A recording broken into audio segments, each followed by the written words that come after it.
Seekor parasit jatuh dari langit. Jatuh di bantal bocah itu. Ia ingin masuk ke telinganya, tapi terhalang oleh headset. Jadi ia memanjat ke wajah bocah itu. Ingin masuk melalui lubang hidung. Siapa tahu bocah itu tiba-tiba memperhatikan. Langsung mengeluarkan parasit itu dan melemparkannya ke dinding. Parasit itu juga tidak menyerah. Ia melihat waktu yang tepat. Dengan cepat masuk ke tangan kanan bocah itu. Menggeliat di lengan. Bocah itu melihat hal ini.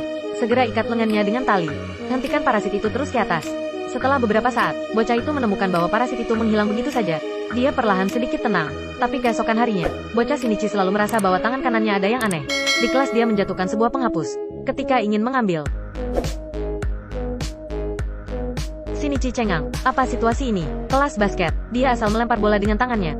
Lemparan yang sangat jauh masuk ke dalam. Shinichi merasa bahwa tangan kanannya pasti bermasalah. Ketika melihat komputer, tiba-tiba melihat tangan kanannya muncul sebuah mata. Apa? Apakah mata aku rabun? Dia mengambil pisau dan menusuk ke tangan kanannya.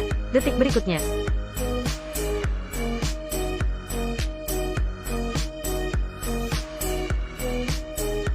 monster itu tidak menyakitinya, juga berubah menjadi makhluk kecil yang lucu.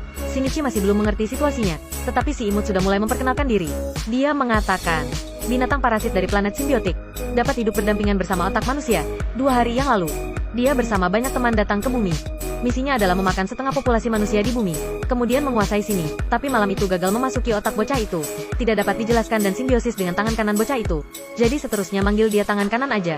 Jangan lihat tangan kanan itu sangat aneh, tapi sangat pintar. Belajar bahasa Jepang dalam beberapa jam. Pelajaran apapun cukup melihat sekilas sudah bisa. Anggar dan panahan juga tidak masalah. Tidak hanya tertarik pada semua, dan juga belajar dengan cepat. Tangan kanan juga bilang kepada Shinichi, bukan semua parasit baik seperti dia. Rekan-rekan lainnya akan langsung mengendalikan otak manusia, dan biasanya memakan manusia. Shinichi menyalakan TV. Benar saja, melihat banyak berita tentang kematian manusia yang tidak dapat dijelaskan. Segera parasit lain akan mencari Shinichi. Hari ini dia sedang menghadiri rapat umum sekolah. Tangan kanan tiba-tiba memberitahunya. Ia memperhatikan bahwa rekannya di sekitar, dan orang itu ternyata adalah guru Shinichi. Guru perempuan menatap Shinichi, juga mengenalinya. Guru perempuan membawa Shinichi ke akuarium. Perkenalkan dia dengan 2 teman lainnya. Seorang petugas polisi bernama A, dan seorang siswa sekolah menengah, Hideo. Guru perempuan meminta Shinichi untuk bergabung dengan mereka, membangun sistem hidup bersama manusia, bisa makan manusia, dan tidak ketahuan, mencapai simbiosis sejati. Shinichi yang tahu kebenaran tentu saja menolak, tetapi segera dibalas oleh Tuan A. Bocah itu mengeluarkan tangan kanan yang aneh, perlahan mendekati ke polisi. Detik berikutnya,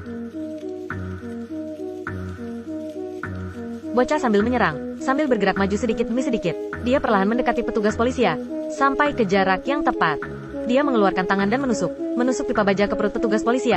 Polisi jatuh ke lantai dengan darah mengalir, dan bocah itu dengan cepat mengambil kesempatan untuk pergi kembali ke rumah. Tangan kanan tiba-tiba memberitahu Shinichi, ada parasit lain yang mendekat. Dia bergegas ke dapur dan mengambil pisau, kemudian bersembunyi di balik pintu, menatap pintu rumah dengan gugup. Detik berikutnya pintu dibuka. Yang datang sebenarnya adalah ibunya. Shinichi menghela nafas lega, tetapi tangan kanan berkata, dia adalah polisi A. Ternyata sebelum polisi A meninggal, ia bertemu ibu Shinichi. Dengan cara ini, polisi A memasuki badan ibunya. Melihat ibunya sendiri, Shinichi tidak bisa menerimanya sama sekali. Benar-benar kehilangan niat pertempuran, tapi belum menunggunya merespon. Tentakel panjang menusuk hatinya. Shinichi jatuh ke genangan darah. Tapi keesokan paginya, Shinichi tiba-tiba berdiri dari genangan darah lagi. Dia melepas pakaiannya, menemukan bahwa lukanya telah sembuh. Ternyata tangan kanan menyelamatkannya. Ia membagikan selnya sendiri, berhasil memperbaiki jantung Shinichi. Setelah kebangkitan, Shinichi menangis. Satu-satunya keluarganya meninggal, dampaknya masih terlalu besar bagi dia. Kemudian manusia secara bertahap menemukan keberadaan parasit, dan menemukan cara untuk mengidentifikasi parasit itu. Cukup cabut sehelai rambut, rambut akan bergerak. Ini berarti orang itu adalah parasit. Dan Shinichi yang bergabung dengan tangan kanan. Ada juga beberapa perubahan aneh. Melihat seekor anjing mati di jalan, pacarnya mengatakan, kasihan sekali. Shinichi tidak berbicara. Dia mengabaikan kendaraan di jalan, mengambil anjing yang mati itu, lalu buang ke tempat sampah. Pacarnya marah padanya. Shinichi menjawab, anjing yang sudah mati bukan anjing lagi. Hanya sepotong daging berbentuk anjing.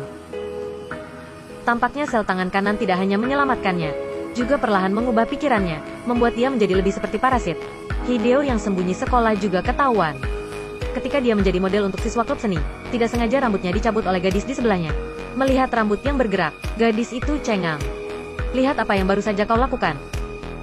Gitu sulit bertahan sampai sekarang.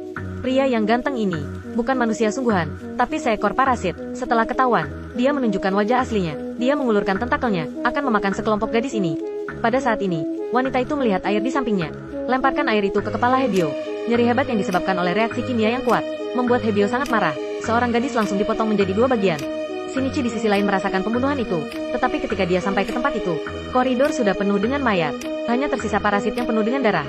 Parasit mengubah tentakel menjadi pisau yang tajam. Potong kotak di sebelahnya. Ternyata wanita itu sembunyi di dalam sana. Shinichi menabrak Hideo. Kemudian parasit lain juga muncul. Dia melempar botol api dan lari. Shinichi tahu ini adalah bahan peledak. Dia dengan cepat mengendong pacarnya, melompat. Tubuh yang dimodifikasi mendarat dengan aman. Berhasil lolos dari ledakan.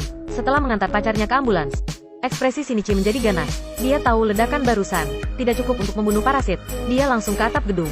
Tarik batang baja. Pergi ke titik tertinggi. Dia mengulurkan tangan kanannya, meminta tangan kanan berubah menjadi busur.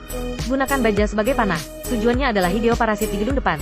Panah tajam ditembakkan. Satu tembakan langsung kena. Akhirnya bencana berakhir. Tapi misi Shinichi belum berakhir. Dia menemukan polisi A yang parasit pada ibunya. Dia akan menghancurkannya. Biarkan ibu benar-benar bebas. Tangan kanan sekali lagi berubah menjadi pisau yang tajam. Parasit juga mengeluarkan wujud aslinya. Setelah transformasi oleh tangan kanan, parasit tidak lagi menjadi lawan Shinichi. Tepat pada saat Shinichi ingin mengakhirinya, parasit berubah menjadi wajah ibu. Shinichi tidak bisa membunuhnya. Diam-diam diserang oleh parasit. Tetapi kesadaran ibu di dalam parasit terbangun. Sekali lagi melindungi putranya. Dengan raungan, putranya membalas dendam untuk ibunya. Sementara sisi lain, para parasit telah berhasil terpilih sebagai anggota pemerintah. Mengontrol dunia manusia sudah dekat. Dan manusia juga sadar akan bahaya parasit. Mulai memobilisasi Departemen Tempur untuk berurusan dengan parasit. Dan Shinichi secara bertahap memahami misi khususnya. Kemarahan besar datang dari hati. Mencari parasit. Kemudian bunuh satu persatu. Inilah yang harus aku lakukan.